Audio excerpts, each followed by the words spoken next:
నేనేమి దిగులు చెందాను.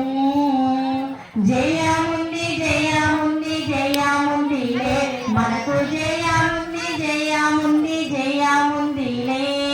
హల్లెలూయా హల్లెలూయా హల్లెలూయా హల్లెలూయా హల్లెలూయా హల్లెలూయా హల్లెలూయా హల్లెలూయా. క్రీస్తునందు ఉన్న వారికి ఎల్లప్పుడూ జయమే.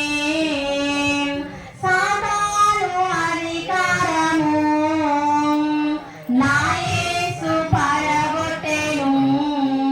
సిలువలో బంధించి నన్ను పైకి నీ దయతో కాచితివా. నీకే నన్ను ప్రేమించిన యేసయ్యా, నీకే స్తోత్రము. నన్ను రక్షించిన యేసయ్యా, నీకే వందనం. నన్ను ప్రేమించిన యేసయ్యా, నీకే స్తోత్రము. నన్ను రక్షించిన యేసయ్యా. గడచిన కాలమంతా నీ చల్లని నీడలో నడిపించినావు. నీ చేసిన పాపమంతా కల్వరి సిలువలో మోసినావు. గడచిన కాలమంతా నీ చల్లని నీడలో ఐదు తర్వాత మిగతావి. నీ చేసిన పాపమంతా అన్నా కల్వరి సిలువలో మోసినావు. శత్రువుల నుండి విడిపించినావు. సంవత్సరమంతా కాపాడినావు. శత్రువుల నుండి విడిపించినావు. సంవత్సరమంతా కాపాడినావు. నీకే వందనం. నన్ను ప్రేమించిన యేసయ్యా, నీకే స్తోత్రము. నన్ను రక్షించిన యేసయ్యా, నీకే వందనం. నన్ను ప్రేమించిన యేసయ్యా, నీకే స్తోత్రము. నన్ను రక్షించిన యేసయ్యా. సంవత్సరము వెలుగుచుండగా నిత్యము నీ కృపతో ఉంచితివా. దినములన్నీ జరుగుచుండగా నీ దయతో కాచితివా. బ్రతుకు దినములన్నీ ఏలియావలె నన్ను పోషించినావు. పాతవి గతింపజేసి నూతన వస్త్రములు ధరింపజేసావు. బ్రతుకు దినములన్నీ ఏలియావలె నన్ను పోషించినావు. పాతవి గతింపజేసి నూతన వస్త్రములు ధరింపజేసావు. నూతన క్రియలను నింపినావు. సరికొత్త తైలముతో నన్ను అంటినావు.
కృపతో ఉంచితివా దినములన్నీ కలుగుచుండగా నీ దయతో నన్ను కాచితివా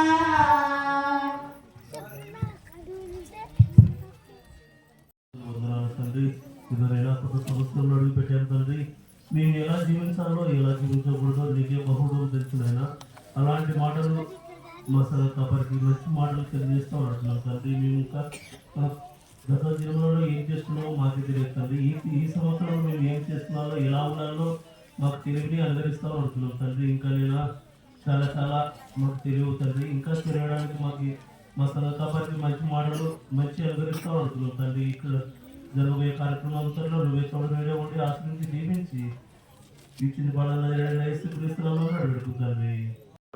శ్రద్ధతో 20 నిమిషాలు మాత్రమే మనము వాక్య భాగాన్ని ధ్యానించుకుందాం. 4 గంటల లోపు నేను ముగించేస్తాను. ఎందుకంటే సమయము చాలా త్వరగా అయిపోతుంది కదా, మనమే చాలా ఆలస్యంగా వస్తూ ఉంటున్నాం. దయచేసి సమయాన్ని పాటించండి. సమయంతో మనము కాలాన్ని ముందుకు తీసుకుపోదాం. ఈ దినపు వాక్యాన్ని మనము జాగ్రత్తగా 20 నిమిషాలు మాత్రమే జాగ్రత్తగా ఏవి అటు ఇటు చూడకుండా ఏం మాట్లాడకుండా ఒక 20 నిమిషాలు మాత్రమే చాలా జాగ్రత్తగా వినండి. సరే మీ ఇష్టం, మీరు కూర్చుంటా అంటే మీ ఇష్టం. గంట వద్దులే, గంట కూర్చోలేరు. ఈ దినం మనము జ్యేష్ఠత్వపు హక్కును గురించి మనము తెలుసుకుందాం. జ్యేష్ఠత్వపు హక్కు అంటే తెలుసా? జ్యేష్ఠుడి యొక్క హక్కు తెలుసా? జ్యేష్ఠుడు అంటే ఎవరు? పెద్దవాడు, మొదటివాడు కదా. అమ్మ కొంచెం మీరు అల్లరి చేద్దండి, మాట్లాడొద్దండి, పిల్లల్ని కొద్దిగా కంట్రోల్లో పెట్టండి. జ్యేష్ఠత్వపు హక్కు అంటే తెలుసా మీకు? పెద్దవాని యొక్క హక్కు కదా. మన ఇంట్లో జ్యేష్ఠత్వం గల పెద్ద కుమారుడు ఉంటే అతను జ్యేష్ఠ కుమారుడుగా మనము అంటుంటాం. అయితే ఆ జ్యేష్ఠత్వపు యొక్క హక్కు అంటే బైబిల్లో అంటే ఎంతో ఆశీర్వాదం ఉండే హక్కు అన్నమాట.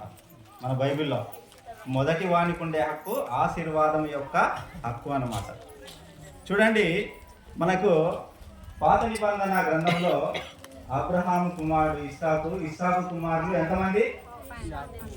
ఇస్సాకుకి ఎంతమంది కుమారులు? 2 కుమారులు. తెలుసా ఇస్సాకుకి ఎంతమంది కుమారులు? 2 కుమారులు. వారు ఎలాంటి వారంటే కవలలు. 2 కవలలు. చాలా కవలలుగా వాళ్ళు ఈ లోకంలో మొదటి కవలలుగా బైబిల్ గ్రంథం మనకు తెలియజేయబడుతుంది. అయితే ఏశావు యాకోబు అనే 2 కుమారులు ఇస్సాకుకు ఉన్నారు. ఏశావు మొదటివాడుగా ఉంటున్నాడు. ఎవరు? ఏశావు మొదటివాడుగా ఉంటున్నాడు. యాకోబు 2వ వాడుగా ఉంటున్నాడు. మనకు బైబిల్ చరిత్ర మీకు అంత చరిత్ర తెలుసుకోవాలంటే చాలా లేట్ అవుతుంది, కానీ మీకు సింపుల్గానే తెలియజేస్తాను, బ్రీఫ్గానే మీకు తెలియజేస్తాను. అయితే ఏశావు తను జ్యేష్ఠత్వాన్ని అమ్ముకున్నవాడు. ఏం చేశాడు? జ్యేష్ఠత్వాన్ని అమ్ముకున్నాడు. ఏ దాని గురించి అమ్ముకున్నాడు ఆయన? ఒక కూర కోసము తన జ్యేష్ఠత్వాన్ని అమ్ముకున్నాడు కదా. మనం బైబిల్లో చూస్తుంటున్నాం. ఆయన ఎలాగ అమ్ముకున్నాడు చూడండి. ఆశీర్వదింపబడే విధానాన్ని ఆయన ఏం చేశాడు? తన తమ్మునికి అమ్ముకున్నాడు కదా. ఎలాంటి స్థితి? ఒక స్వల్పమైన దానికోసం ఆయన తన జ్యేష్ఠత్వాన్ని తన తమ్మునికి అమ్ముకున్నాడు కదా. ఒక జ్యేష్ఠత్వం, ఒక మొదటిగా ఉండే ఆశీర్వాదాన్ని ఏం చేశాడు? ఆయన అమ్ముకుంటున్నాడు. అయితే ఈ దినమున నిన్ను నన్ను నువ్వు నీ ఆశీర్వాదాన్ని అమ్ముకుంటున్నావా అని మనం ఈ దినంలో అడుగుతుంటున్నాడు దేవుడు. చూడండి, లేఖనము చాలా మనము నేర్చుకోవలసిన వారంగా, ఆశీర్వాదాన్ని అమ్ముకునే వారంగా ఉండకుండా ఆశీర్వాదాన్ని పొందుకునే వారంగా ఉండాలని ఈ దినం మనకు ఈ నూతన సంవత్సరం, ఈ 2005వ సంవత్సరం మనకు వాక్యం తెలియజేయబడుతుంది. చూడండి, హెబ్రీయులకు రాసిన పత్రిక 12వ అధ్యాయము 15-17 వచనాలు చూడండి.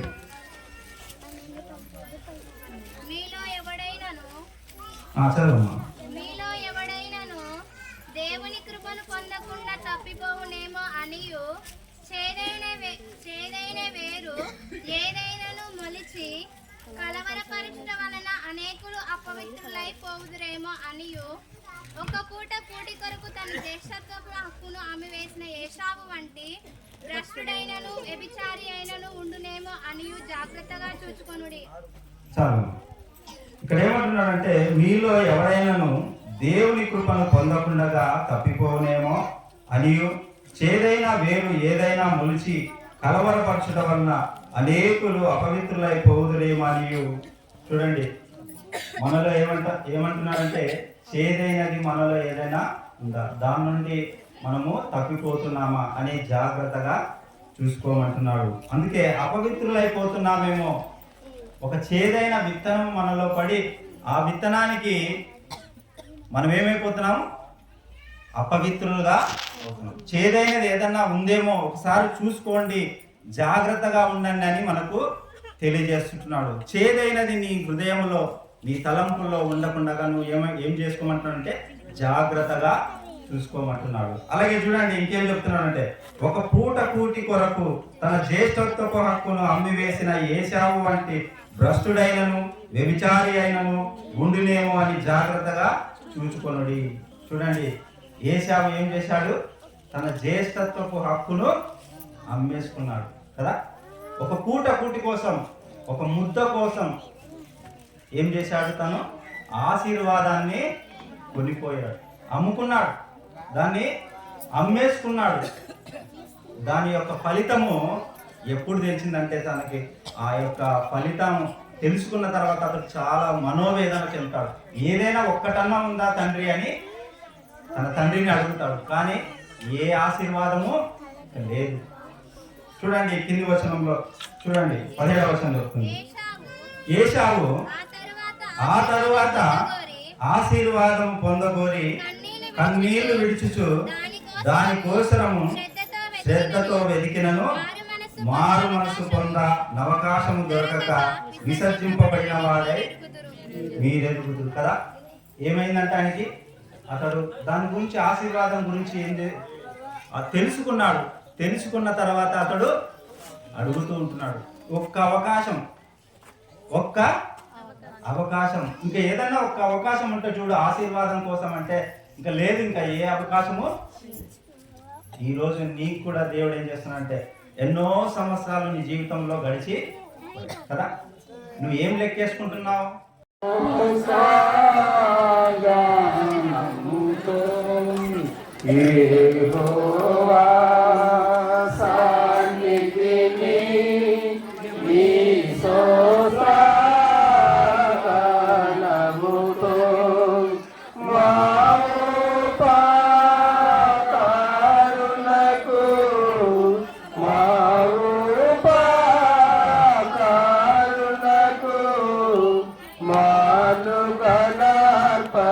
సమర్పించుడి యెహోవా సన్నిధిని నీ స్తోత్రగానముతో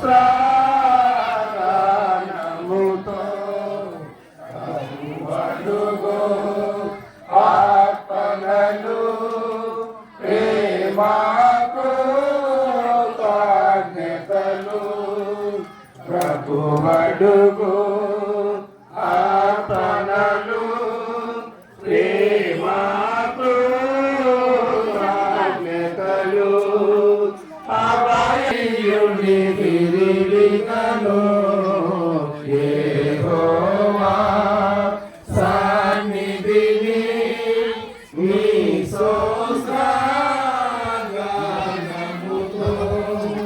యెహోవా